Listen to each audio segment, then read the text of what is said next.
कृष्ण कृष्ण कृष्ण कृष्ण। माधवी ने कुछ समय अकेले रहने का भी प्रण लिया, लेकिन अकेले रह नहीं सकती, जंगल है, कहां अकेली जावे, जाना पड़ता है। उस एक दिन रात में सोई तो अब कानों में कृष्ण कृष्ण कृष्ण कृष्ण गूंज रहा है, तो कान बंद करती, पता नहीं पूरे दिन इतना नाम सुनती हूं कि अब तो कानों में भी यही गूंजता है। कान बंद करके सोती है तो स्वप्न में कृष्ण ऐसे हैं। अब कृष्ण देखे नहीं है, लेकिन उसको श्याम वर्ण, पीली पीतांबरी, वंशी, मोर पिछ सब अनुभव होता है।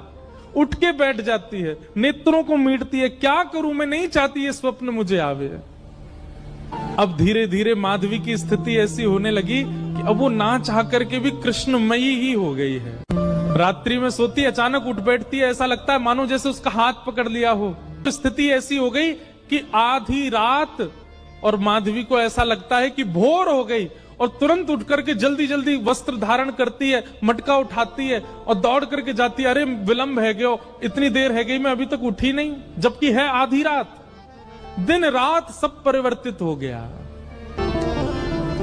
पहुंच गई यमुना तट, और यमुना तट जाकर के देखा एक भी गोपी नहीं है, तो माधवी को लगा कि मैं विलंब से आई हूं, सब शायद जल भर के चली गई हैं। जल भर के रोज जाती है माधवी, लेकिन आज पता नहीं उस पात्र में इतना भार कहां से आ गया कि स्वयं ही नहीं उठा पा रही है। इधर उधर देखने लगी, याचना करने लगी, कोई तो आवे, कोई तो उठा दे। और तभी कोई नहीं है वहां। नंद नंदन श्याम सुंदर चलते हुए आ रहे हैं माधवी के पास। माधवी की मति घूम गई है, आधी रात ही आ गई, और तभी ठाकुर जी वहां पहुंच गए। पहले तो चाल देखी तो चाल पर मोहित हुई, फिर जब वक्ष देखा तो वक्ष पर, जब हाथ देखे तो हाथ की चलन पर मोहित हो गई, और मुख देखा